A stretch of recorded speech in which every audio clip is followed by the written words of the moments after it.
Corona जर गेला असता, कारण मला जर कोरोनाची भीती असते तर तुम्ही कीर्तनच आले नसते, मी कीर्तनाला आलो नसतो.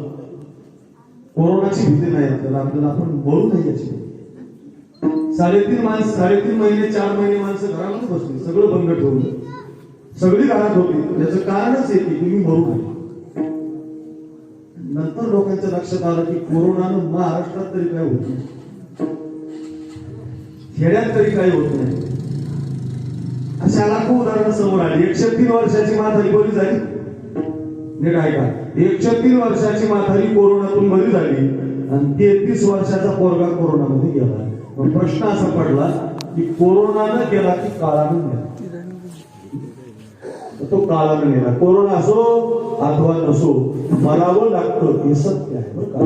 तो आला काय, कोरोना गेला काय, राहिला काय, काय झालं त्याचं माहिती नाही. पण खरंच सांगतो, या विश्वामध्ये तुमचा जन्म झाला तर तुम्हाला मरावं लागतं बघा. कुणीही असू द्या. काल न विचारी घात, काल न विचारी हात, काल न विचारी अवश्य, काल न विचारी पहात. कधीच कुणासाठी थांबत नाही, त्याला काल म्हणतात. तो विचार करत नाही साखरे महाराज नाही फोकसला आला आणि त्याची गाडी घाटात कशी पाडू. तो विचार करत नाही मंडळी फार गोड घालतात, त्यांना येता येता इष्टीत कसं मारू. तो विचार करत नाही संभाजी महाराज गोड वाजवतो त्याला कसं मारू. तो विचार करत नाही एखाद्याचा बाजार जर घरी गेला नाही याची लेकरं बाळ उपाशी राहतील. तो विचार करत नाही हा जर गेला तर देशाचं नुकसान होईल. असा काळ कधी कोणासाठी थांबत नसतो. ऐका, प्रत्येकाला घेऊन जातो. देह जाणार जाणार,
देह जाणार जाणार, यासी काळोबा खाणार, यासी काळोबा खाणार. काले नुपदशी दगडा, म्हणावं लागतं. काल कधीच कोणाचा विचार करत नाही, प्रत्येकाला उचलतो. ऐका, 450 वर्षापूर्वी तुकाराम महाराजांना माहिती होतं की 2020 ला कोरोना येणार. किती वर्षापूर्वी? 450 वर्ष होऊन गेले तुकाराम महाराजांच्या गाठ्याला. ऐका, 450 वर्षापूर्वी तुकाराम महाराजांनी गाठ्यात 2020 साठी अभंग लिहिला. 2020 ला का मिळाला? नो हे तुझा हा परिवार. अभंग काय? नो हे तुझा हा परिवार. बाप कोरोनाने गेला. बाप एकुलता एक पोरगा बापाच्या मातीला गेला नाही. तो हे तुझा हा परिवार. किती वर्षापूर्वी? 450. अहो, लाडानं लेकी शिकवल्या, लाडानं वाढवल्या, लाडानं मोठ्या केल्या. 2-2 एकर जमीन हायवेच्या भाड्याची उठल्या आणि मुलीचे लग्न थाटामध्ये लावले. श्रीमंताच्या घरी बापाला मुली दिल्या. ऐका रे, जीवनाचं अर्ध सगळं मुलीसाठी समर्पण केलं आणि बाप कोरोनामध्ये गेला. लाडानं वाढवलेली लेक सुद्धा बापाला पाहिजे का? हे तुझा हा परिवार, द्रव्यधारा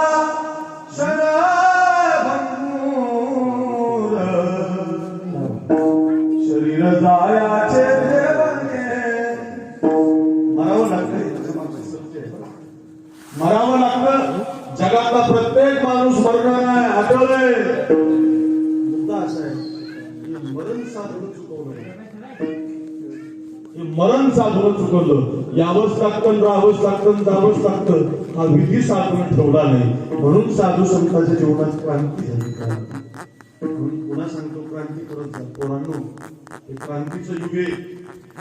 कोरोनाच्या काळात लय जणांनी क्रांती केली. काही डॉक्टरांनी क्रांती केली, गरीब लोकांचा उपचार केला. कल्याणला एक ज्योती नावाची मुलगी आहे, 22 वर्षाची कल्याणला राहते. तर 22 वर्षाच्या ज्योती नावाच्या मुलीनं कोरोनाच्या काळामध्ये जे लोक घेऊन गावाकडे जायला लागले, मुंबईला कामाला गेले, पायी पायी चालली होती. म्हातारे माणसं पोरं पायी पायी निघाली गावाकडे. 20-20 वर्षाचा संसार सोडला, मुंबईला गावाकडे निघाले. ऐका, जाण्याची व्यवस्था नाही, कुणी जवळ करत नाही, कुणी खायला देत नाही. अशा कालखंडात त्या 20 वर्षाच्या ज्योती नावाच्या मुलीनं आपल्या जवळचा 1 गुंठा जमीन विकली, 20-25 लाख रुपये गोळा केले, एक गाडी केली. बरं का, गाडी घेतली, त्याच्यामध्ये टाटा इंडिका. त्या गाडीमध्ये माणसं बसवायची, स्वतःच डिझेल टाकून ज्या त्या माणसाला त्याच्या गावाला सोडून यायची. ऐका, IPL चालू होतं, IPL तर दुबईला तिचं स्वागत झालं. कोण म्हणतो तुम्हाला क्रांती करता येत नाही? कोरोनाच्या काळात सुद्धा काही लोकांनी दुसऱ्यासाठी जगण्याची क्रांती केली. अहो, सोलापूरची घटना आहे. बाप कोरोनानं गेला तर कुणीच त्याला न्यायला येणार, कोणी त्याला पाहायला येणार. 2 दिवस बॉडी दवाखान्यात राहिली. शेवटी त्या सोलापूरच्या काही संघटनातले पोरं एकत्रित झाले, त्यांनी त्या पिपळीकडे घातल्या आणि त्या पोरांनी त्या बापाची माती केली. महाराज, असे हजारो उदाहरणं तुम्हाला पाहायला मिळाली. टीव्हीला, पेपरला. खेड्यामध्ये नाही माहिती आहे, शहरामध्ये फार विचित्र वातावरण. कोरोनाने माणसं गेली नाही महाराज, भीतीने जास्त माणसं गेली. मला कोरोना झाला म्हणून तरच माणूस मेला महाराज. कोरोना झाला म्हणून तर गेले काय काय महाराज. सकाळी रिक्षा चालवत होता आणि कोणीतरी म्हटलं तू पॉझिटिव्ह आला, सकाळी रिक्षा चालवणारा संध्याकाळी गायब झाला. वाईट, याच्यामध्ये सुद्धा क्रांती केली. एवढी तरणी बाल पोर इथं कीर्तन ऐकतात, ते अक्रोड महाराज साखरेचे कीर्तन ऐका. योगायोगानं तुम्हाला मिळालं का मी एवढं माझं वाक्य घरी घेऊन जा. फार महत्वाचं असं क्रांती करत जा. क्रांती. वयाच्या 22व्या वर्षी भगतसिंहाला पाहायला पाहुणे आले. तुमच्याकडे पाहुणे येतात?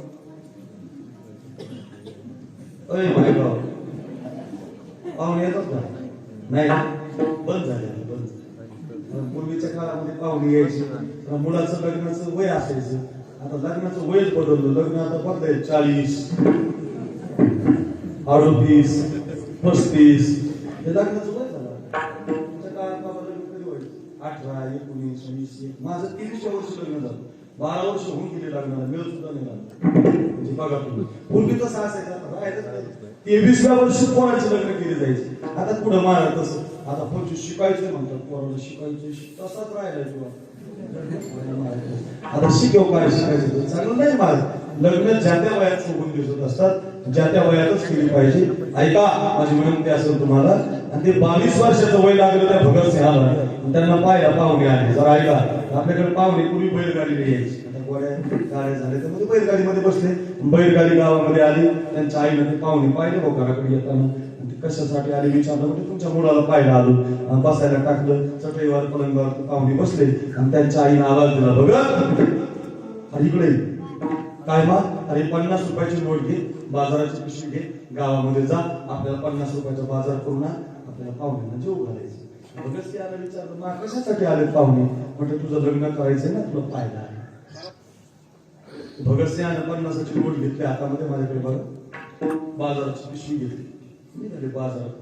50च्या नोटीकडे बघायचे, पिशवीकडे बघायचे, विचार करायचे.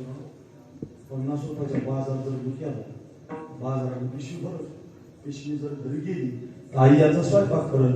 आईने जर स्वयंपाक केला तर पाहुणे जेवण करते. पाहुणे जर जेवण केलं तर पाहुणे मला पसंत करते. मी जर पसंत झालो तर माझं लग्न जमेल. लग्न जर जमलं तर मला बाईचं ऐकावं लागेल. तुमच्याकडे कसं काय? बाईचं ऐकावं लागतं. ऐकावंच लागतं का? नाही ऐकलं तर संसार होणार.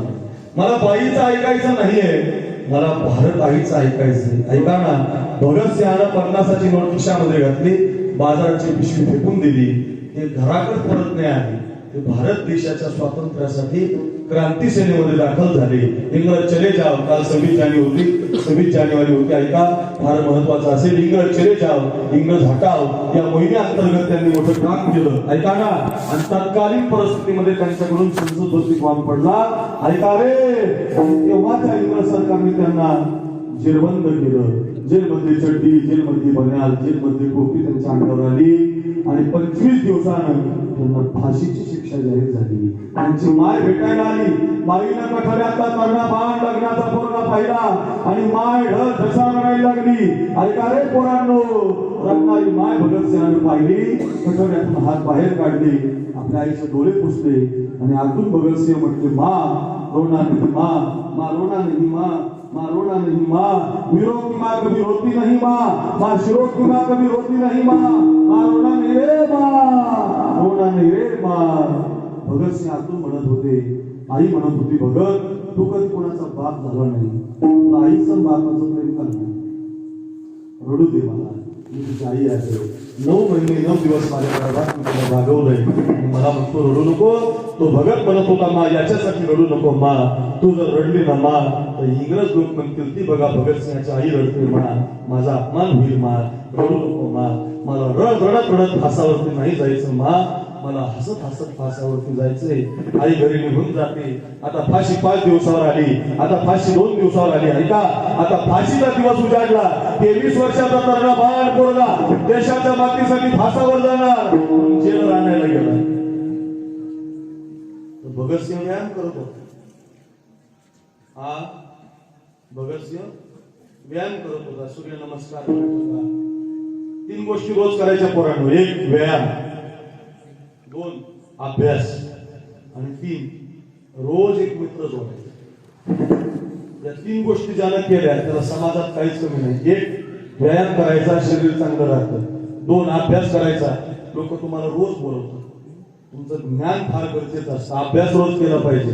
आता ही मुलं आमची शूटिंग करतात, रोज अभ्यास करतात की त्यांची कीर्तनं, त्यांच्या एवढी कीर्तनं कोणीच ऐकणार नाही महाराज. ते रोज अभ्यास करतात. कीर्तनकाराचं कोणतं वाक्य चुकीचं आलं, कुठं त्याच्याकडून कोणता शब्द गेला, ते रोज ऐकतात कीर्तन. रोज अभ्यास केला की ज्ञान वाढतं.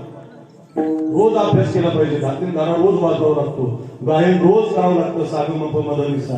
लता मंगेशकर भेटायला गेलात ना कधी तिकडं, तर ते लता दिदीला विचारा तुमचा आवाज इतका गोड कमून आहे, तर त्या सांगतील माझा आवाज गोड होण्यासाठी मी रोज रियाज करते, रोज अभ्यास करते. रोज अभ्यास केला, रोज व्यायाम केला आणि रोज एक मित्र जोडला, तर तुमच्या जीवनात तुम्हाला दुःख मिळत नाही. त्या रोजच्या गोष्टी आहेत व्यवहारात. चला पुढचं सांगतो. तसं तो भगतसिंह व्यायाम करत होता आणि आता ती व्यायाम करणारा भगतसिंह जेलरनं पाहिला. जेलर हसायला लागला. जेलर म्हटला, हे भगत, अरे भगत व्यायाम काय करतो? व्यायाम जगण्यासाठी करायचा असतो राजा. 1 तासानं फासावर द्यायचंय तुला, 1 तासानं लटकायचंय तुला, व्यायाम काय करतो? बैठका काय मारतो? मरायचंय ऐका काय व्यायाम करून? जगायचं नाही, मरायचंय. जेलर असं म्हटलं. भगतसिंह हसायला लागले आणि हसून भगतसिंहाने उत्तर दिलं, जेलर बरोबर आहे म्हटलं तुमचं, व्यायाम जगण्यासाठी करायचा असतो. मी तर 1 तासानं फासावर जाणार आहे, मरणार आहे, माझा काय फायदा? बरोबर आहे तुमचं. पण ते काय म्हटले बरं का जेलर, माझी आई आली होती ना काल भेटायला, ती माझी आई मी लहान असल्यापासून घरामध्ये मंदिरातली देवाची पूजा करत, तर मंदिरातली देवाची पूजा करायला ती टोपलीभर फुलं घेऊन येते. पण त्या टोपलीत ते सगळेच फुलं ती देवाला वाहत नाही. त्याच्यातलं एक स्वच्छ फुल, एक ताजं फुल बाजूला काढते आणि ताजंच फुल देवाच्या पायावर वाहते. माझी आई तिच्या मंदिरातल्या देवाला ताजंच फुल वाहताना मी पाहिलेली आहे. माझ्या आईचा देव जर मंदिरातला आहे तर माझा देव भारत माता आहे. आणि भारत मातेसाठी जर मला जायचंय, मी असा सुकलेला म्हणून कसा जाऊ, नाराज म्हणून कसा जाऊ? मी व्यायाम करून जाणार, मी फ्रेश करून जाणार. आजचं कीर्तन भगतसिंहाची आठवण काढतोय. का काढतोय? आणि चंद्र सूर्य असेपर्यंत लोक आठवण काढतील. का? त्यांनी क्रांती केली महाराज. पुन्हा ऐका, क्रांती फार गरजेची असते महाराज. काय साधू संतांनी क्रांती केली? साधू संतांनी क्रांती अशी केली, जगाला उडवणारा काळ साधूला परत लावणारा. जगा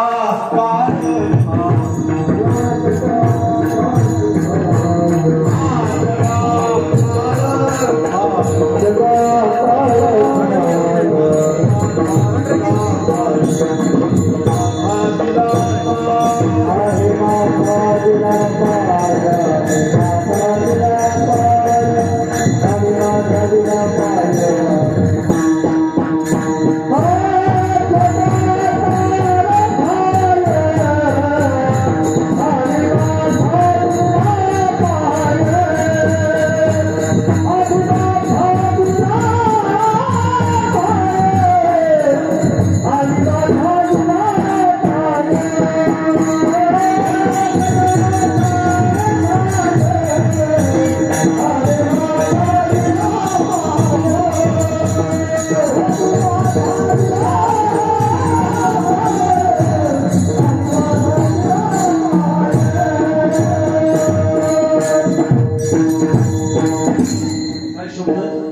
जगाकाळ खाये आम्ही माता दिला पण जगाला उडवणारा काळ महाराज म्हणतात आम्ही त्याच्या डोक्यावर पाय दिला.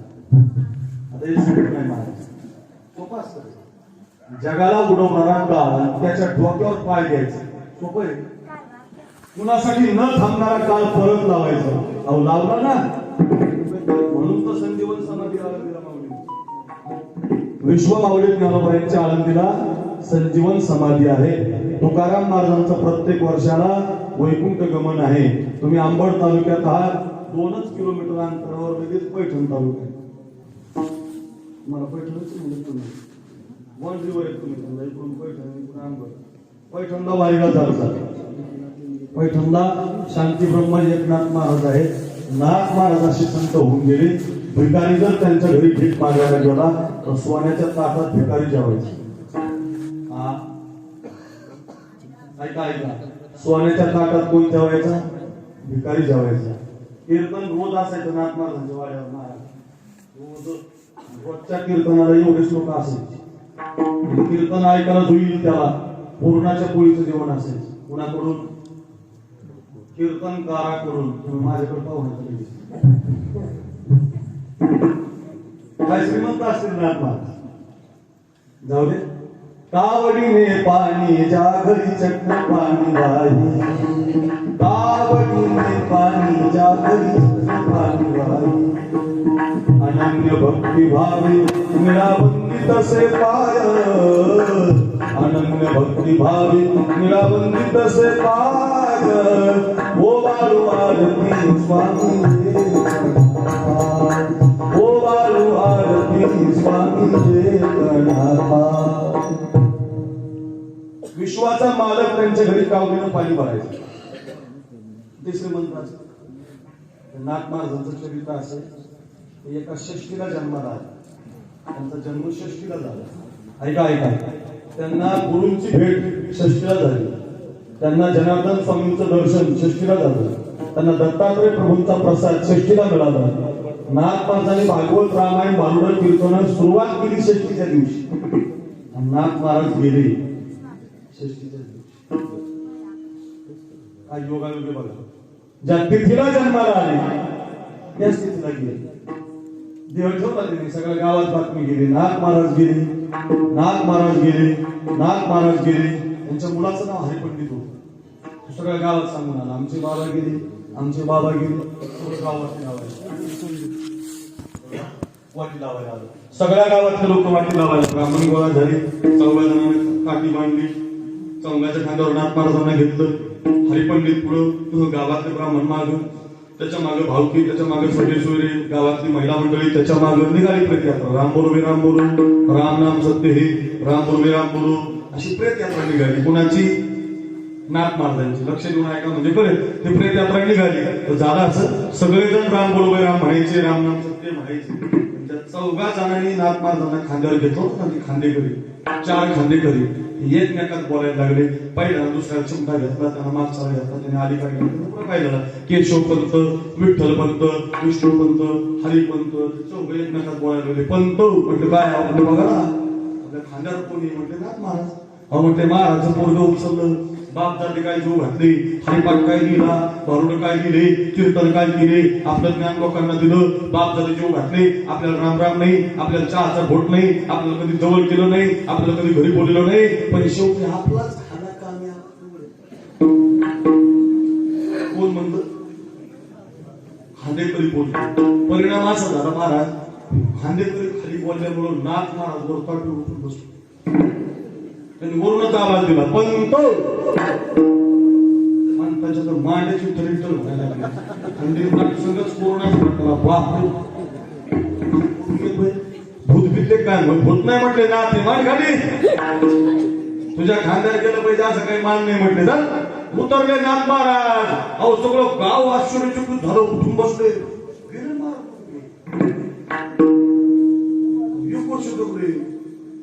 सगळ्या गावात बोबाटा खांदे कधी बोलले बाबा उठून बसले खांदे कधी बोलले बाबा उठून बसले खांदे कधी बोलले बाबा उठून बसले गावातून तालुक्याला चर्चा तालुक्यातून जिल्ह्यातून देशाला सगळ्या देशात बातमी खांदेकरी बोलले बाबा उठले खांदेकरी बोलले बाबा उठले एक वर्ष जगले एका वर्षानं पुन्हा त्या षष्टी या तिथला देव ठेवला पुन्हा गावात चर्चा नाथ बाबा गेले अहो खरंच गेले का माझ्या आवडते खरंच गेली डॉक्टरला पोहोच आवडते खरंच गेले पुन्हा गेले पुन्हा लोक वाटले पुन्हा सगळे एकत्र आले पुन्हा ती टाकी मांडली पुन्हा ते हरिपंड जातात मडक पुन्हा गावातले ब्राह्मण आता पुन्हा आता काय झालं जुने लोक होते गावातले दाल पेटेवाले जुने जुने जुने आले दोन चार म्हातारे म्हटलं खांदेकरी बसले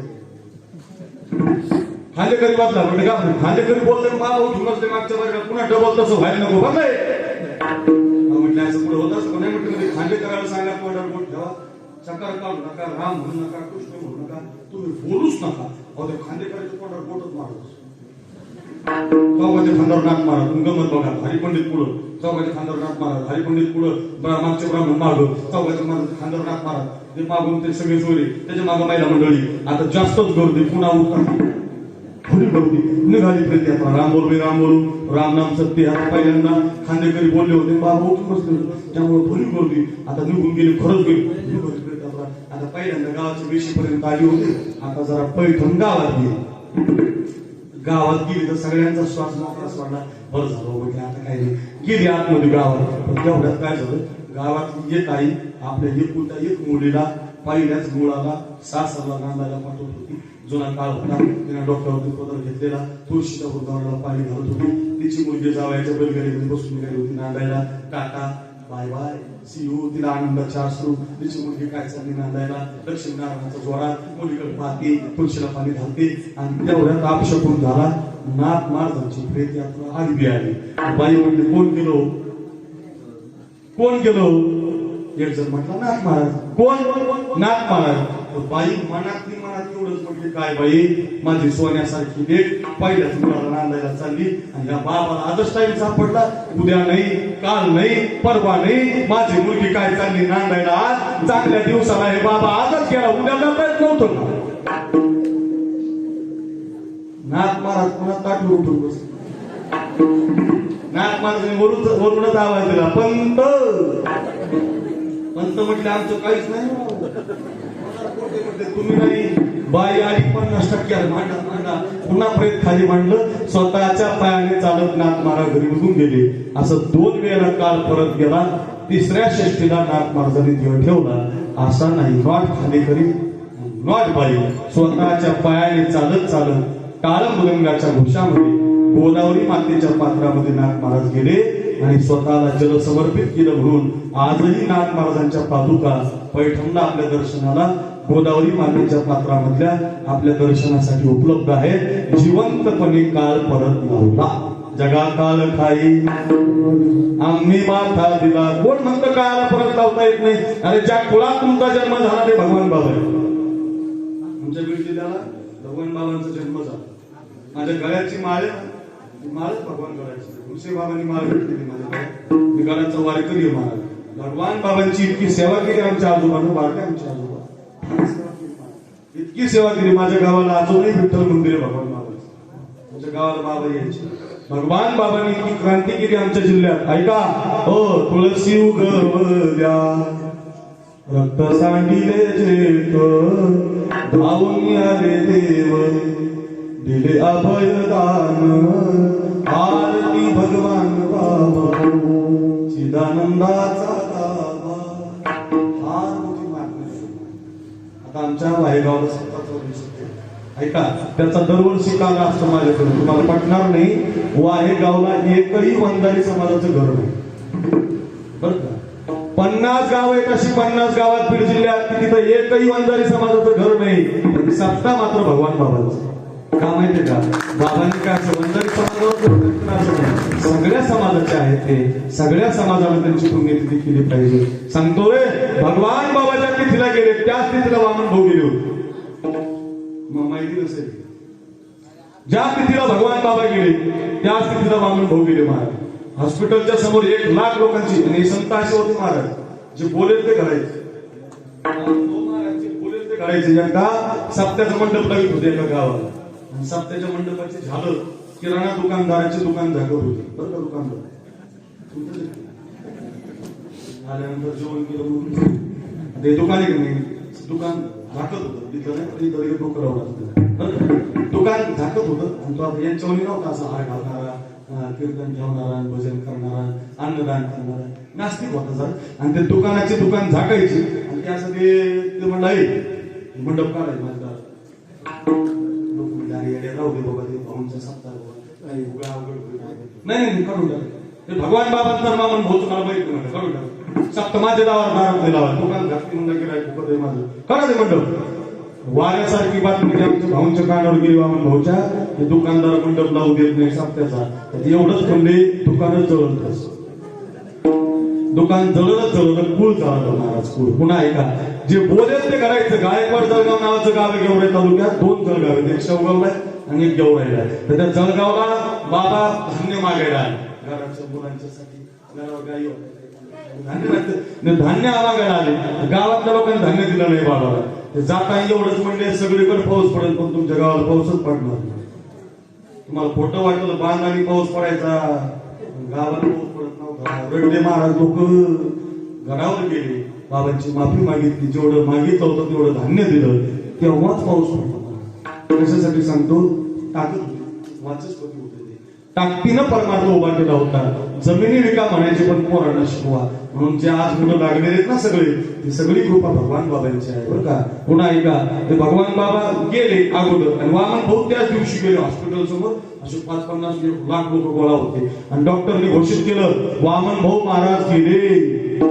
समाज ढोल कसा राहायला लागला. आता नेमकं भगवान बाबांची पुण्यतिथी करायची. आता गंगीनाथ गडावर वामन भाऊ महाराजांची पुण्यतिथी करायची. एका समाजाचे 2 साधू एका तिथीला गेले. कसं करायचं आता भगवान गडावर भगवान बाबांच्या पुण्यतिथीला जायचं. वामन भाऊ महाराजांच्या पुण्यतिथीला वामन भाऊच्या गडावर जायचं. आता कसं करायचं समाज घडायला लागला. 15 मिनिटानं वामन भाऊ महाराज बसले. हो हो हो हो हो म्हटलं हो आजच्या दिवशी माझा भगवान गेलेला आहे मी जरा 7 दिवसानं जातो. ऐका रे ज्या दिवशी भगवान बाबा गेले त्याच्या बरोबर 7 दिवसानं वामन भाऊची पुण्यतिथी आहे. सप्ते सुरू होतात भगवान बाबांच्या पुण्यतिथीला आणि काला येतो वामन भाऊच्या पुण्यतिथीला. का 7 दिवसाचा अंतर ठेवलं. जगा काळ खाई आम्ही माथा दिला पाय. महाराज साधू संतांनी हा काळ परत लावला. जगाला उडवणारा काळ परत लावला. महाराज पावणे 10 काटा गेला लक्षात आमच्या साधून क्रांती केली. कळलं आम्हाला काळ परत लावला क्रांती केली. फक्त एक सांगा हे क्रांती करण्यासाठी साधून कुठलं साधन वापरलं महाराज ते साधन आपल्यासाठी सांगतात अभंगाच्या पहिल्या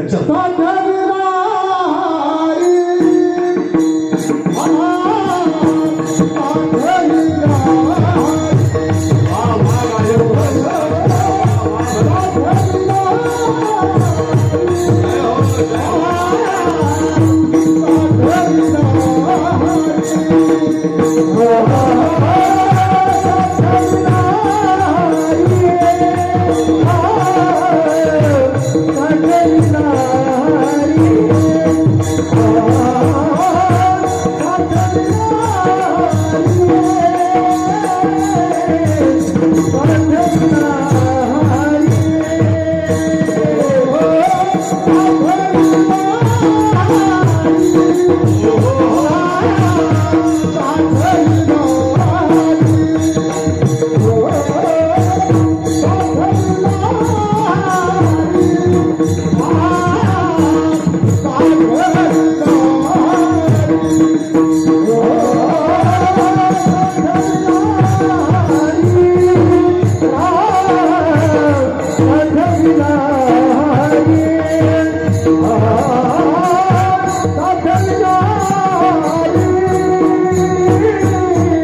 क्रांती केली, काळ परत लावला, कळ लावला. नाथ महाराजांचं उदाहरण दिलं, भगवान बाबांचं दिलं, वामन भाऊंचं दिलं. पण हा काळ परत लावण्यासाठी साधून कुठलं साधन वापरलं? साठविला हरी जिही हृदय मंदिरी, जिही हरी साठविला. त्यांनी काय केलं? म्हटले पोट कापून देव घातला असं. सावता महाराज, दुसरं नाही. धन्य त्याची माता, धन्य त्याचा पिता, साठविला दाता त्रैलोक्याचा, सावता सागर, सावता सागर, सावता सागर, प्रेमा सावता सागर. काय काय काय साठविला दाता त्रैलोक्याचा. देव साठवला मला महाराज, साठवण्या मला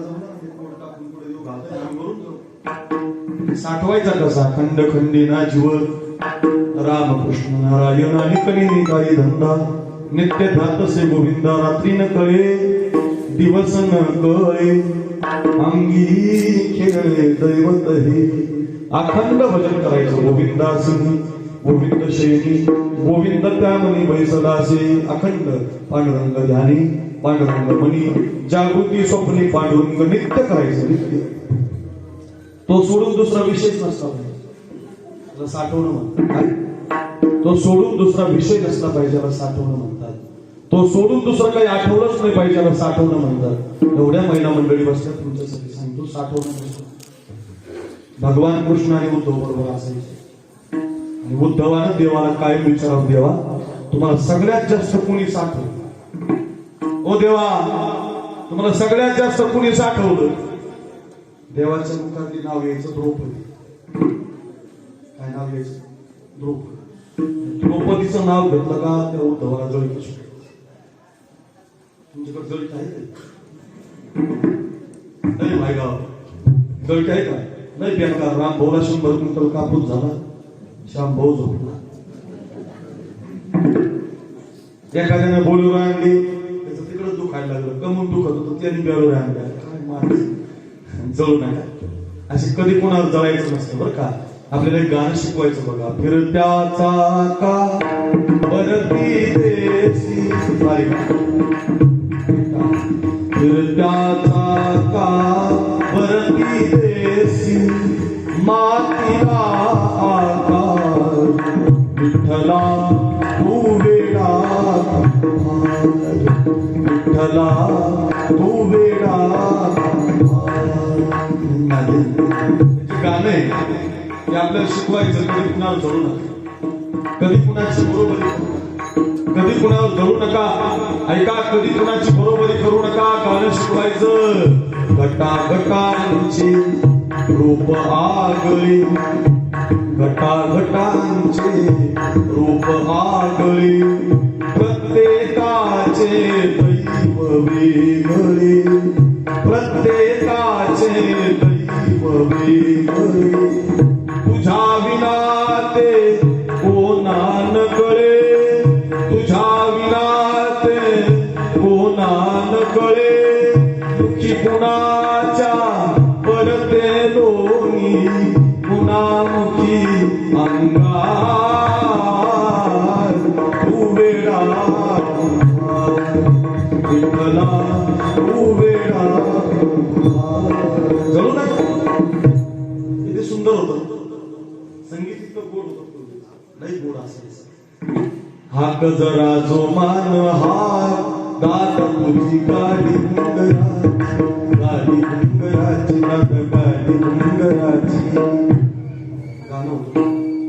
बहिणी भावासाठी म्हणायच्या, इसे समझो ना रेशम का तार भैया, इसे समझो ना रेशम का तार भैया, मेरे राखी का मतलब है प्यार भैया, मेरे राखी का मतलब है प्यार भैया, प्यार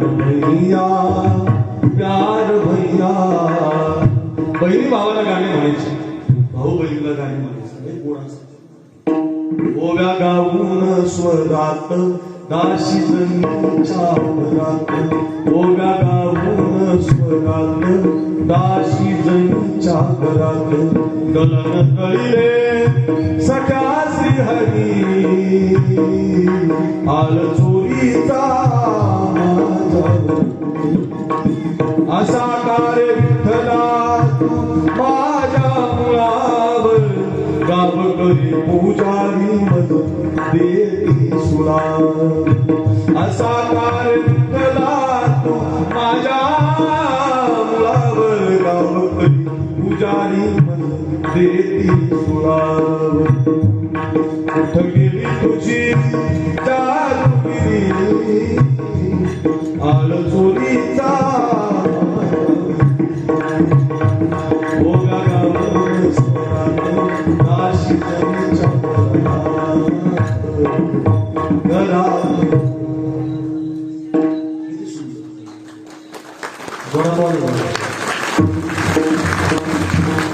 लागायचं की नाही? पूर्वी भजन गोड असायचं, गाणं गोड असायचं, संगीत गोड असायचं. अहो पहिली महिला, पूर्वीची महिला डोक्यावरती पदर घ्यायची असं म्हणत राहतो. आता बालवाडीची मास्तरी, बालवाडीची मास्तरी बिजली नाही. गाव नाही, आंबड तालुका, पैठण तालुका नाही, आमचा बीड जिल्हा. बीड आमच्याकडे तिकडे गेलं नाही काढली दुसऱ्या. पूर्वीच्या महिला आता बालवाडीची मास्तरी सारं गाव घालून घेतलं राहिलं नाही महाराज. पूर्वीचा काळ फार सुंदर होता महाराज. पूर्वीच्या काळामध्ये मंदिरात दरवाजा लहान असेल,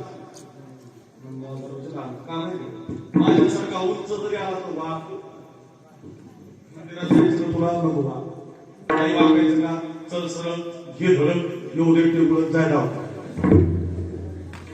दरवाजा सुद्धा पूर्वीचा नम्रता शिकवायचा. पूर्वी ज्वारी असायची गावरान ज्वारी, ती ज्वारी अशी वर वाढत जायची, तिचं कमी असं खाली मांडला. हळदिया करूची शाखा कावडीने वर्णन केलं त्याचं ज्ञानेश्वरीमध्ये.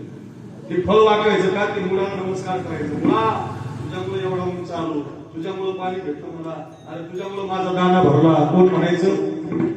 कणीच म्हणायचं मुळाला. आता नुसतं वर वाढत माय बापाला पाय नाही राहिलं. पूर्वीचा काळ अतिशय छान असायचा. तो आमच्या देशात फार सुंदर होती. जहा डाल डाल पर सोने की चिड़िया करती बसेरा, ओ भारत देश मेरा, ओ भारत देश मेरा. काळ असायचं. 26 जानेवारी होती का? 26 जानेवारीच्या दिवशी मस्त अशी भाषणं असायची. शाळेमध्ये एका गणवेशात पोर यायची, चॉकलेट वाटलं जायचं, पेन वाटलं जायचं.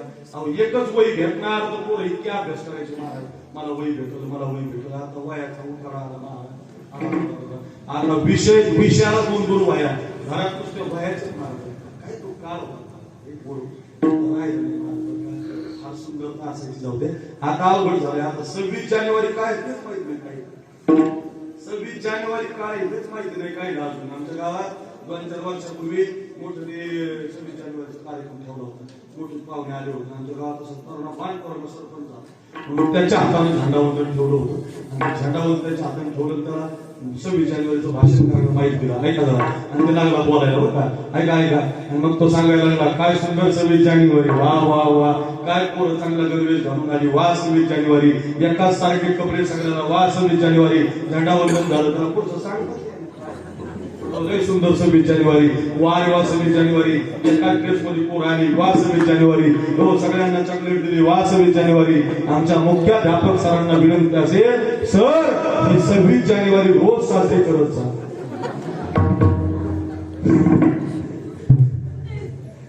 अरे पूर्वीचा काळ फार छान शिकवलं जायचं रे दादा. 26 जानेवारीला फार छान शिकवलं जायचं. आता राहिलं जाऊ द्या. याच्यासाठी सांगत होतो की ती जुन्या काळातलं उदाहरण होतं. म्हणून ते भगवान कृष्ण आणि उद्धवाने विचारलं, देवा तुम्हाला कोण साठवतं? साठवणं म्हणजे काय? कोण साठवलं तुम्हाला? नाव यायचं द्रौपदी, आणि देवाला उद्धवला जळकी सुटायची. तेव्हा वाटतं देवाची सख्खी बहीण सुभद्रा आहे आणि मान गेली पण सुभद्रा मांडलेली द्रौपदी. सध्या असं झालंय मांडलेल्या बहिणीवर तुमचं किती प्रेम असू द्या, पण मांडलेलीला तुम्ही एखादा वर्ष साडी नाही घेतली तर ती तुमच्यावर रागवणार नाही, कारण तिचा हक्क नसतो. पण सख्या बहिणीला जर तुम्ही साडी नाही घेतली मग ती आता केस हायवेला जमिनी गेल्या लोकांची. बाबा बाबा एवढे पैसे आले, बहिणीने भावावरती दावे टाकले. तुम्हाला वाचायला मिळते पाहिजे. माझं सांगितलं सगळ्यांचं का तिचा अधिकार असतो बहिणीचा. सख्या बहिणीला तुम्हाला भांडता येतं, तसं मांडलेल्या बहिणीला काय केलं काय नाही केलं काय सोडलं. देवाच्या मुखाला नाव कोणाचं आहे? मांडलेल्या बहिणीचं द्रौपदी. सख्खी बहीण सुभद्रा. देवाला वाईट वाटायचं, देव मुखाला सुभद्रेचं नावच घेत नाही. ऐका ऐका, पहिल्या चरणासाठी कथा आहे. 60वीला हरी कशाला म्हणायचं? पहिलं चरण कळल, अभंग कळल, प्रवास सुखाचा होईल माझा आणि कीर्तन सप्ताह सुखाचा होईल. ऐका ऐका, सुभद्रेच्या घरी देवाने उद्धवाला नेलं.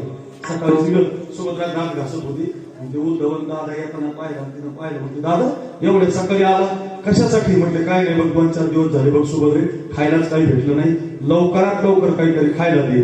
देवानं सुभद्रेला खायला मागितलं आणि सुभद्रा म्हटले दादा मी दात तशी दात घासायले, दात घासल्यावर तोंड होणार, तोंड झाल्यावर आंघोळ होणार, आंघोळ झाल्यावर पूजा करणार, 2 वाजता मिळत बाबा तुला स्वयंपाक. नाही म्हटले लवकर पाहिजे. लवकर पाहिजे का? समोरच्या रूम मध्ये जा दादा, टोपलीमध्ये फळ आहे, तात्पुरते फळ काय नाश्ता कर. देवाला पुढे खायचं होतं, सफरचंद हातात घेतला, चाकू हातात घेतला, सफरचंद कापलं, दिलं सोडून फोटोच घेतला, रक्त करायला लागलं. आणि मग उद्धवाने आवाज दिला, सुभद्रा ताई देवाच्या बोटाचं रक्त गळतंय, काहीतरी चिंधी आणा बांधायला. आणि मग सुभद्रा चिंधी सापडायला तळ मधला, किचन रूम, बेडरूम, ही रूम. आता तिचा बंगला काही लहान नाही महाराज, देवाची बहीण होती. 15 कपाट भरून साड्या आहेत तिला. आपल्याच बायकाला 100 साड्या आहेत महाराज. दिल दिवाना, कुछ कुछ होता, अपनी माने जोडी, हम प्यार करने वाली, भूक मचाली. तुम्हाला कसं काय माहितीये? माझं लग्न झालं.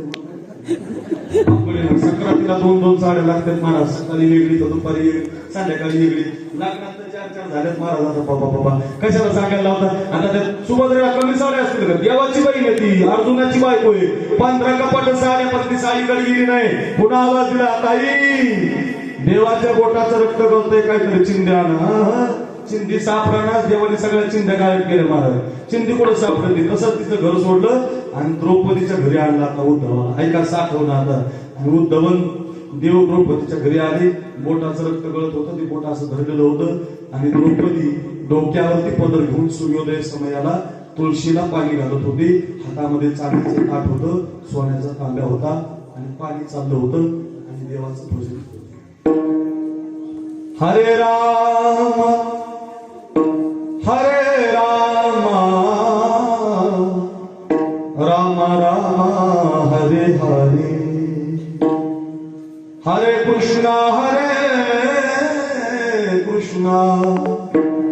कृष्णा कृष्णा हरे हरे, हरे राम राम राम हरे हरे, हरे कृष्णा कृष्णा कृष्णा हरे हरे. तुळशीला पाणी घालत होते, भजन म्हणत होते, देवाचं स्मरण करत होती. तेवढ्यात देव येताना दिसला, देवाच्या बोटाचं रक्त पाहिलं. ऐका साठवणं, ज्या तांब्याने ज्या ताटाने पाणी घालत होते ना मायबाप, ते तांब्या तिला फेकून दिलं, धावत गेली. देवाचं बोट आपल्या हातात घेतलं. दादा किती कापलं रे हे, थांबा याला चिंधी बांधते. घरात जाणार कधी, चिंधी सापडणार कधी. इतका वेळ द्रौपदीला सहन झाला नाही. डोक्यावरचा पदर खाली घेतला, त्या पदराला असा हात घालून फाडायचाच होता.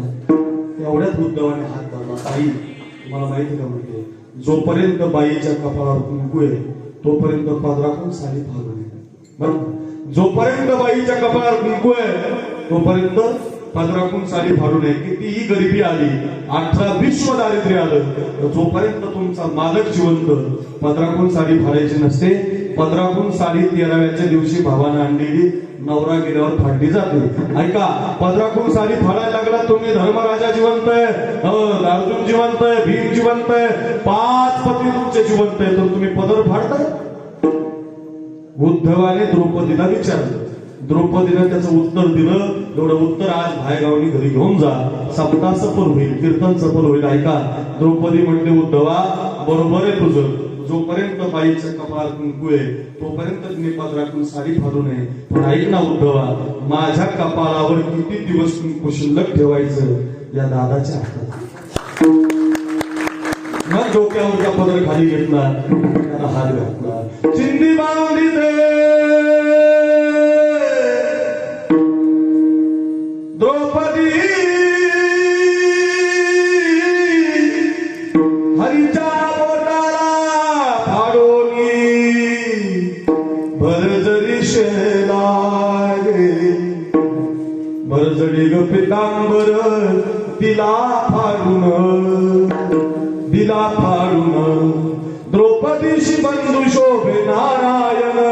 कमळाच्या कुंकवाचा विचार केला नाही, डोक्यावरचा पदर फाडला आणि देवाच्या बोटाला चिंदी बांधली. त्याला म्हणतात साठ विला.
साठविला हरी हाय, बोट कापून देव घालण्याच्या भानगडीत पडू नका, मरून जा, साठवा.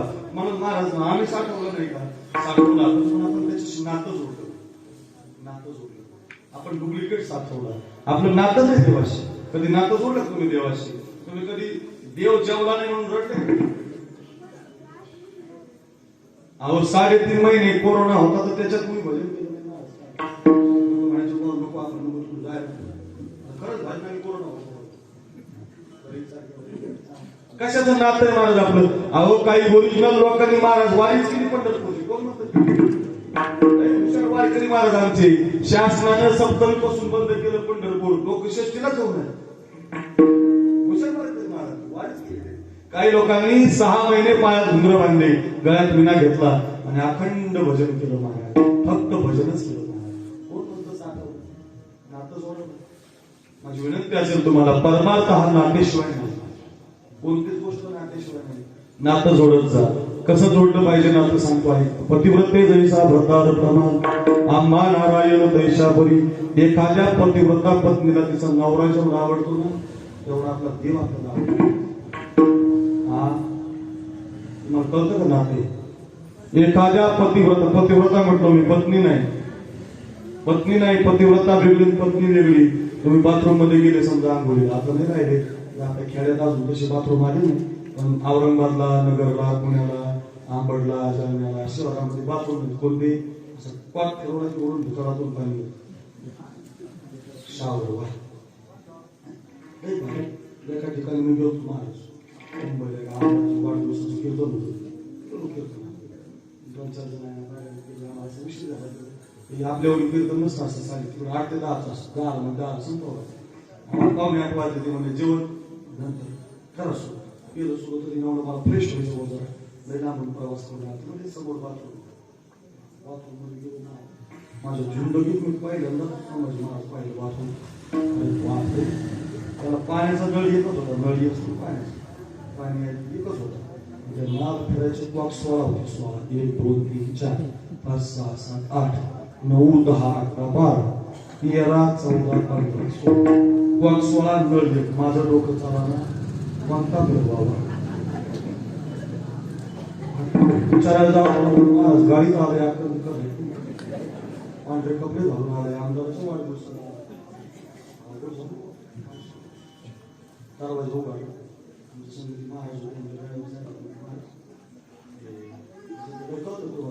तुमचा पहिला नंबर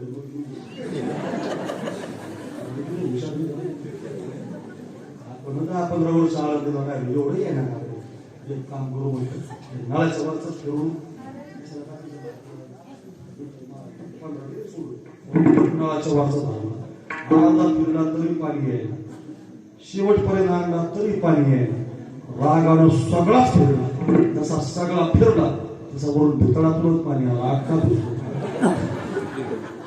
आमचा ड्रायव्हर म्हणतात तिकडं सुरू झालं म्हटलं येताच येत नाही म्हटलं अख्खे कपडे धुतो दुसऱ्या ड्रेस नाही समजा आपले अवघड पूर्वी समजा अशा बाथरूम मध्ये तुम्ही गेले समजा आंघोळ केली थंडी वाजून आली आणि तुम्हाला टावेल पाहिजे मग तुम्ही आवाज दिला अगं ज्योती माझ्या बायकोतून आला दुसरीचं घेत नाही ज्योती टावेल पाहिजे ज्योती अगं टावेल मग माझ्या बायकोने 5-4 वेळेला मट्टर आणून दिला ही झाली पत्नी पतीव्रता सांगतोय का अंगावर पाणी पडलं होतं थंडी वाजून आली होती मनामध्ये टावेलचा भाव आला होता आणि म्हणायचंच होतं टावेल ती मनामध्ये आलं तुमच्या टावेल पाहिजे आणि तेवढ्यात तुमची बायको टावेल घेऊन आली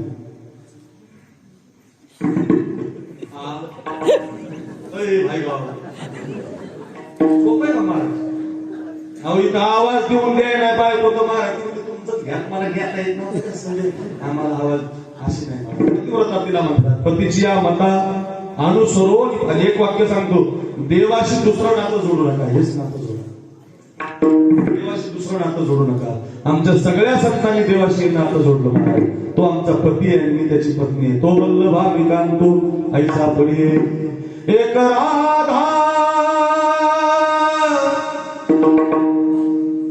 एक मीरा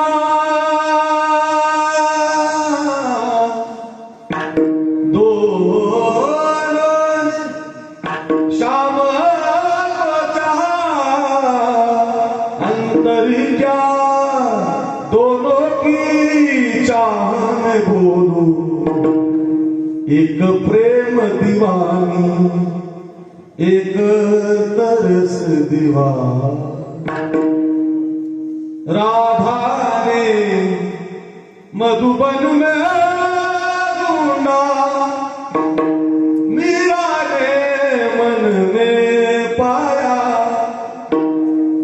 नातं जोडा मीराबाईनं कृष्णाच्या मूर्तीला पती मानलं राधेने कृष्णाला पती मानलं पती नाही देवाच्या पत्न्या नाहीत त्या डोक्यातून काढून टाकले राधेला काही म्हणते लोक राधेचं माझ्या गावात गोकुळ फिरून फिरणारे राधे असं कीर्तनात प्रमाण दिलं मला एकदा राधा अंगार दिसते छान तिच्या बेनीला बोंडे दोन बिंदाच्या बायकोला बोंडे भरे राधा मोठ्या लागले काय म्हणते काय लोक अरे अशी नाही ती राधा तिने देवाला समर्पण दिलं तिचं लग्न झालं काही पण म्हणू नका देवाशी नातं जोडा देवाची पत्नी बना पत्नी सारखं नातं जगात नाही सगळे नाते फसवतात जागा घेतात पत्नीचं तसं एक उदाहरण सांगतो म्हणजे तुम्हाला काय झालं आपल्या मालेगावचं एक बाळू नावाचा पोरगा होता इथं जो आहे तो नाही कीर्तनातला नाही गावातला नाही वस्तीवरला नाही आपलं उदाहरण म्हणून काय होतं एखादं असंच नाव घेतलं जातं नेमकं तसंच कोणीतरी त्याला वाटतं मलाच म्हणले की असं काय नसतं शर्ट येते कुणाच्या अंगात कसं येतं कुणाच्या अंगात तुम्ही लावून घेऊ नका उदाहरण आहे पण काय झालं बाळू नावाचा पोरगा होता गावातला तो असं वस्तीवरती 1/2 किलोमीटर वरती राहायचा पाण्याचा बोर मारला चांगलं पाणी लागलं शेती करायचं तुमच्याकडे कपाशी ऊस पाणी कमी ऊस नाही अजून गहू आहे गहू काढायचा हळद काय तुमच्याकडचे पिकं कांबड पिकं काढायचं काम तुम्हाला चांगलं चालू होतं मध्ये घर बांधलं त्याच्यात राहायचं आनंदाने चांगल्या पेटीत चाललेलं असतं त्या बाळ्याच्या जीवनात काय झालं संकट आलं त्याच्या आई ऐका उदाहरण आई वारली तर तुला रडायला लागला आई देवा माझी आई गेली माझं प्रेमाचा सागर घातला कोण मला आता प्रेम करणार कोण मला आता तोंडामध्ये घास बोलणार कोण माझ्या पाठी घात बोलणार काय रे देवा आई दिलीस माझी काय रे देवा आई दिलीस माझी असा अन्याय करत असतात तर देवा माझ्या आई नेली दिवस जेवला 8 दिवस नुसतं आई 5-6 दिवस जेवला नाही मग गावात बातमी आली बाई वस्तू बाहेर राहत नाही का त्याची आई वारली म्हणतात लईच होतो बाई जेवणच करतो होती 5 दिवस झाले पुष्कळ झालं ज्या आपल्या म्हाताऱ्या आईच्या वयाच्या जेव्हा होत्या त्यांनी एक छोटा आपल्या रिक्षा भाड्यानं लावलं रिक्षामध्ये 2-4 म्हातारे बसले त्या 2-4 म्हाताऱ्याच्या बाळाच्या घरी गेले बाळाच्या घराची पिढी वाजवली माझ्याकडे बघा मसाला चटणी टाकली बोला सुरुवात झाली बाया असं रडत असतात काय म्हटले तुझ्या आईनं बरोबरच्या गावात नांदायला तुझ्या आई बरोबरच वाटाचा हात गोड बांधायला बरोबर मकर संक्रांतीचा वाण द्यायला बरोबर भगवान बाबाच्या पुण्य सत्य कीर्तन ऐकायला सगळं आम्ही करू पहिले चांगलं बाया तुझ्या आई गेली बाबा दुःख झालं तुला वाईट झालं बाया चांगलं नाही बाया फारच दुःख झालं एक काम कर बाया आई राहिली नाही तुला आणि आजपासून आम्हाला आई समज ना आम्ही तुझ्या आईसारखा नाहीत का आम्ही तुझ्या आईच्या वयाच्या नाहीत का बाया अरे आजपासून आम्हाला आई समज बाया इतका खूप झाला ना काय झालं म्हटलं एक आई गेली म्हणून गावातल्या सगळ्या म्हाताऱ्या माझ्या आई आहे 2-4 भाकरी दुधात चुरून आणले फ्रेशच झाला उपोषण सुटलं त्याचं गावात आलं की प्रत्येक आईचं दर्शन घ्यायचं सखूबाई आमची टकूबाई आमची सगळ्या आयात झाल्या आनंद झाला आईचं प्रेम भरून निघालं 2-3 महिने आनंदात गेले 2-3 महिन्यानंतर बाळाच्या जीवनावर दुसरं संकट आलं त्याची बहीण वाढली एवढ्या लवकर येऊन पण आलं बा बहीण वाढली तर पुन्हा रडायला लागला तेव्हा आई गेली होती जाऊ द्यायची बहीण गेली कोण मला आता राखी बांधणार कोण मला गंध लावणार कोण माझी आरती करणार काय रे देवा किती वाईट केलं देवा बहीण नाही राहिली मला किती वाईट देवा आई गेली होती जाऊ द्यायची बहीण गेली पुन्हा 5-7 दिवस जेवला नाही पुन्हा घर दसावडायला लागला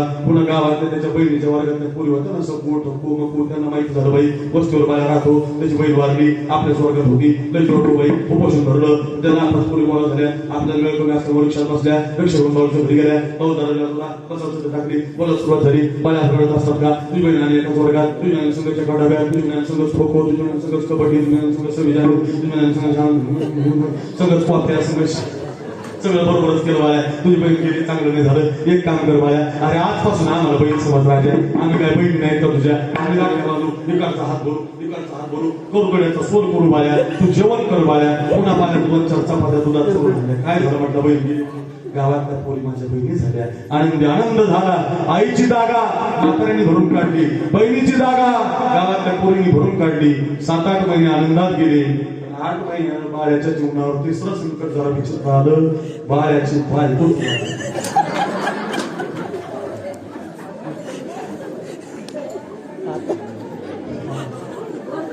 काय चटून आता कोणाची ताकद रिक्षा भाड्यात लावायची एखादी मनुष्य जाऊ द्या गेली मी हया अहो जगाच्या बाजारात एवढंच नातं महाराज ते संपलं की संपलं त्याची जागा कोणी घेत नाही म्हणून आमचे तुकाराम महाराज म्हटले आम्ही देवाशी नातं जोडलं ज्ञानोबा काय म्हटले तो वल्लभा तो माझा पती आहे मी त्याची पत्नी आहे असं नातं जोडलं नातं आपण नातं नाही जोडलं नातं जोडलं असतं ना तर आपल्या संकटाला देव धावून असतं माझ्या जनाबाईनं नातं जोडलं देव जनाबाईच्या घरी जाऊन सगळं काम करायला लागला माझ्या चोखोबाईने देवाशी नातं जोडलं चोखोबाईची बहीण झाला शारंगर बहिणी उघडादार हाका मारे उघडादार हाका मारे माझ्या मीराबाईनं मूर्तीशी नातं जोडलं बापानं घरातून काढून दिलं आईनं घरातून काढून दिलं ऐका रे गावानं तिला पागल म्हटलं गावानं तिला वेगळं म्हटलं सगळं गाव पागल म्हणायचं मीराबाईला इतकी सुंदर होती मीराबाई दिसायला इतकी सुंदर होती सुकलेल्या कमळाच्या फुलाला हात लागला तर कमळ उचलायचं मांजर खांद तर गळ्यात कोंडी जायचं आपल्या बायकांसारखं काय डांबरी मिळकापडी काळी बैलरी आपली काय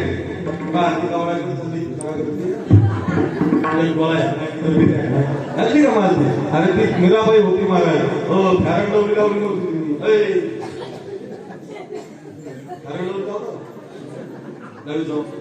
बाया माणसं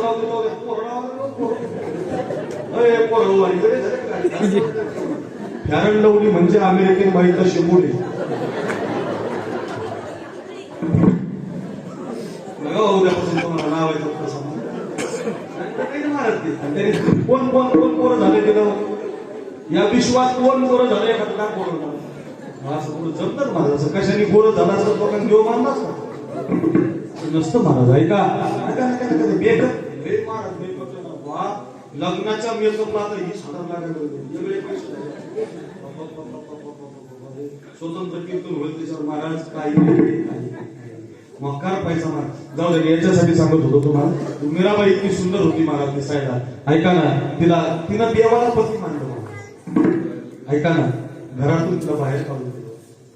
लोग कहे मीरा भैरे बावरी बाप कहे कुलनासी. बाप तिला कुलनाशी लोक तिला पागल म्हणतात. विष का प्याला विष का प्याला राजा जी न भेजा. अहो विष प्यायला तिला विष पोरगी मारावी. पोरगीच नको आम्हाला. अशी पुढे पोरगी असते का मूर्तीला पती मारणारी. अहो तिला विष प्यायला दिलं. विष का प्याला राजा जी न भेजा. पिबत पिबत मीरा हासी.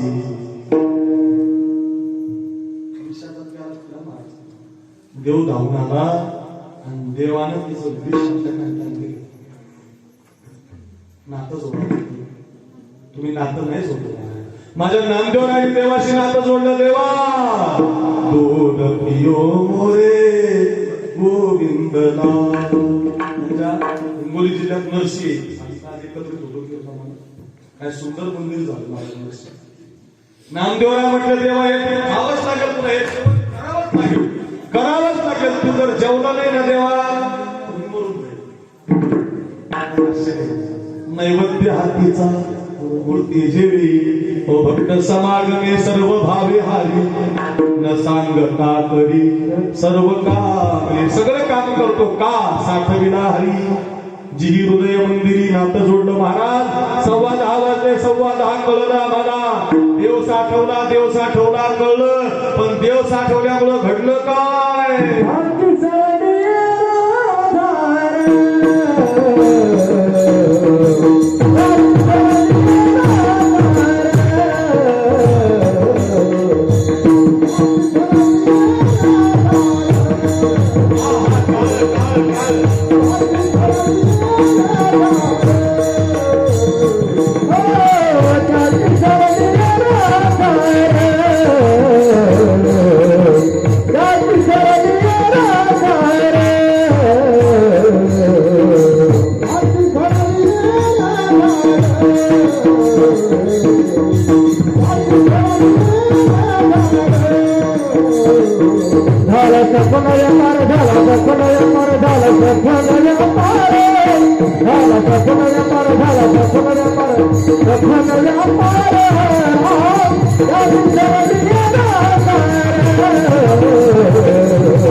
झाला सफल व्यापार कांची सरली रजार. यावंच लागतं राहूच लागतं. हा विधी राहिला. जन्म मृत्यू पलीकडचा आनंद मोक्ष मिळाला. साध्य करता करता साधक मिळवता एक रूप झालो. मी तो पण जाऊ दे दुरी एकची भूमडी पांगरवारी अंब्रह्मास्मी तत्वमसी. एक मीच आहे तो मीच आहे. मी आणि भगवान वेगळा नाही. एक झाले एकमय जीवन झाले. तुका म्हणे आम्ही झालो अग्नी रूप असं आम्ही ब्रह्मरूप झालो. बरं काय त्याला म्हणतात आनंद. व्यापार सफल झाला. हे कुणाचाही होत नाही. व्यापार जन्मभर दारू पिल्यानंतर त्याच्या स्त्रियाला म्हटलं झाला सफल व्यापार जमत नाही. त्याला दुसऱ्यासाठी जगावं लागतं तेव्हा म्हणता येतं झाला सफल व्यापार. त्याला दुसऱ्यासाठी गाथा द्यावा लागतो, मग म्हणता येतं झाला असं परव्यापार. ज्ञानेश्वरीची निर्मिती करावी लागते, तेव्हा म्हणता येतं झाला असं परव्या. अहो, काल 26 जानेवारीला आपल्या महाराष्ट्रातून दिल्लीच्या राजपथावर ज्ञानोबा, तुकोबा, शिवाजी महाराज अशा मूर्त्या मांडल्या होत्या, चित्ररथ तयार केला होता आणि अख्ख्या जगाला ते चित्ररथ दाखवत होते. माझ्या ज्ञानोबांची ज्ञानेश्वरी, तुकोबांचा गाथा, शिवाजी महाराज त्यांचे सगळे मावळे सगळं दाखवलं. आज मी पाहिलं फेसबुकला टीव्हीला, महाराज आपल्या देशाचं नाव जगात तुम्ही केलं, माझ्या संतांनी केलं महाराज. का? त्यांनी समाजाला सगळं दिलं महाराज, सगळं आपल्या जवळचं सगळं दिलं, सगळं काहीच ठेवलं नाही महाराज, सगळं दिलं सगळं. आपण देतो पण अर्ध देतो, काही नको दिलं पाहिजे. आपल्या जवळचं जी देतात त्यांना म्हणण्याचा अधिकार मिळत असतो. त्यांची सरगी गिरजार जाणार सर्व व्यापार. 15 मिनिटं राहिले झाले कीर्तन ऐका. कोल्हापूर जिल्ह्यामध्ये एक ऋषिकेश जोंधळे नावाचा पोरगा दिवाळीच्या शहीद झाला. जरा सगळ्यांनी ऐका 2 मिनिटं. पोरांनो ऐका, तुमच्यासाठीच आहे. विठाला विठाला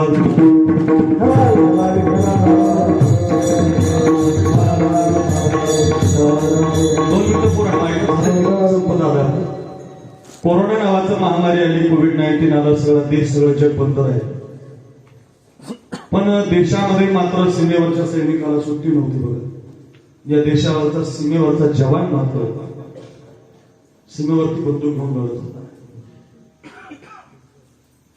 आपल्यावरती सैनिकाचे फार उपकार आहे. कुणीही म्हणू नये माझा व्यापार सफल झाला. जो देशासाठी गेला, धर्मासाठी गेला, संस्कृतीसाठी गेला, अभंग लिहून गेला, दुसऱ्यासाठी आपलं कर्तृत्व देऊन गेला, त्या लोकांनी म्हणावं झाला सफल व्यापार. 2018ला या ऋषिकेशचं वय 18 वर्षाचं होतं. ऐका माझं. 2018ला ऋषिकेश जोंधळे नावाचा कोल्हापूर जिल्ह्यातला पोरगा व्यायाम करत होता, बैठका मारत होता, सूर्यनमस्कार करत होता, 2-2, 5-5 किलोमीटर पाक फिरत होता, व्यायाम करत होता. आणि बाप त्याला विचारत होता, ऋषी कशासाठी एवढा व्यायाम करतो, कशासाठी एवढा धावतो? तो बापाला म्हणत होता, बाबा मला सीमेवरती लढायला जायचं. अशी मुलं जन्माला घालत.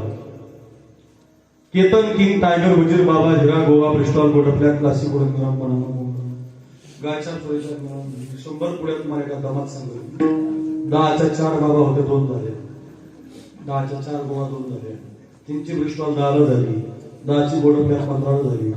40 रुपयापर्यंत नव्हे तर 500 रुपयापर्यंत सिगरेट आहे औरंगाबादला. तिसरीचा पोरगा ब्रिस्टॉल मागतो. तिसरीचा दुकानदार म्हणतो, कुणी सांगितलं? आमच्या पप्पा याडे बाबा इतकेच सांगते. बापाला म्हणतात तुमचं पोरगं लई पुढे खातो. आपलाच अरे मुसलमान भाविक पाहिला ना महाराज, लहान लहान पोर असते त्या मुसलमानाला. मुसलमान भाविकला लहान पोराच्या डोक्यात टोपी घालतो, त्याच्या कुरुंगीला धरतो, त्याला रोज मस्जिद मध्ये नेतो. अपना अल्लाह है, ये अपना खुदा है, ये नमाज है, ये कुरान है, धर्म है अपना. रोज शिकवतो त्या लेकराला. आपला बाप आपल्या पोराच्या डोक्यात टोपी घालायला तयार नाही, त्याला मंदिरात आणायला तयार नाही. आमच्या माय बापाने आम्हाला लहानपणी जर पैठणला आळंदीला टाकलं नसेल तर तुम्ही कधी आमचं कीर्तन ऐकलंच नाही महाराज. माझी विनंती असेल, तुम्ही लहान बाळाला मंदिरात आणत चला, तर रोज मारुतीचं दर्शन घडवा. 60 लाखाचं मंदिर झालंय बाहेरगावला, तुमच्या जिल्ह्यात नाही असं मंदिर झालंय गावाला. एका विचारानं तुम्ही इतकं मंदिराच्या शोभा तरुणांच्या हातात गेली पाहिजे ना. आपल्या पोराच्या खरं विलास राहा, रोज मंदिरात आणा. हे आपले भगवान बाबा आहेत बघ, हे आपले ज्ञानोबाई आहेत, हे आपले मारुतीराय आहेत, हे विठ्ठल रुक्मिणी आहे. हे जर तुम्ही त्याला लहानपणापासून शिकवलं नाही ना, तर तो नंतर बाटली घेतल्याशिवाय राहत नाही, तो तुम्हाला मला मोजल्याशिवाय राहत नाही, तो माय बापाला फेकून दिल्याशिवाय राहत नाही. लहानपणी त्याला मंदिर दाखवा. आमच्या लहानपणी पूर्वीची संस्कृती असायची, माय लेकराला धरून करंगीला धरून काकड्याला घेऊन जायची, माय लेकराला कीर्तनाला आणायची. हळूहळू आता हे बंद व्हायला लागलं. माझी विनंती असेल, याला बंद होऊ देऊ नका. सप्ते का करायचे असतात, का एकत्र यायचं असतं, का कीर्तन ठेवायचे असतात. एका विचारानं माणसं एका मंडपामध्ये बसतात. तरुण येतो, ज्येष्ठ येतो, माळी येतो, कुंभी येतो, वंजारी येतो, ब्राह्मण येतो, मुसलमान येतो, मराठा सुद्धा येऊ शकतो. एका माणसाला, एका सगळ्या विचाराच्या माणसाला मंडपात बसण्याची जागा फक्त कीर्तन देतं. आणि कीर्तन फार गरजेचं असतं. ऐका, असं शिकवा रे आमच्या मुलांना. चीन नावाचा देश आहे आपल्या जगात. 2 मुलं झाली एका आईला. एका पोराला कायद्यानं सीमेला जावं लागतं. कायद्यानं 2 मुलं झाली की एक पोरगा कायद्यानं सीमेला आहे. आपल्या देशामध्ये फार पोर आहे. आपल्या देशातल्या मुलांना सीमेवरती गेलं पाहिजे. मी शपथ घेतलेली की माझ्या 2ही मुलाला मी सैनिकच बनवणार. मी परत सांगतो तुम्हाला, आपण आमच्या मुलाला सीमेवरचा सैनिक बनवा, जवान बनवा. फार आनंद मिळेल तुम्हाला. ऐका रे, 18व्या वर्षी ऋषिकेश 2 गळे म्हणत होता, बाबा मला सीमेवरती जायचं. बाप म्हणत होता, राजा 50-60 एकर जमीन आहे आपल्याला, भरपूर श्रीमंती आहे आपल्याकडे. एका एकर मध्ये 100 टन ऊस निघतो. अशी कोल्हापूरची माती आहे आपली. लोक आपल्याकडे पैलवान व्हायला येतात. एवढ्याला दूर जाण्याची काय गरज आहे? कशासाठी एवढी श्रीमंती आहे? काही पैसा कमी नाही. मरेपर्यंत बसून खाल्लं तरी 10-5 पिढ्या खातील एवढं धन आहे. पोरगा म्हणत होता, नाही बाबा, हे धन तुमचं बाजूला ठेवा, मला सीमेवरती लढायला जायचं. 2018ला जिंदा रहने के मौसम बहुत है मगर जान देने की रुत रोज आती नहीं. हुस्न और इश्क दोनों को रुसवा करे ये जवानी जोखों में नहाती नहीं.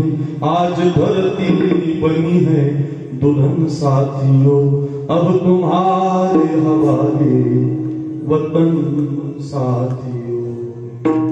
देवदेशान धर्मा प्राण घेतल हाती, शुराही सरदार भाला काय कुणाची भीती.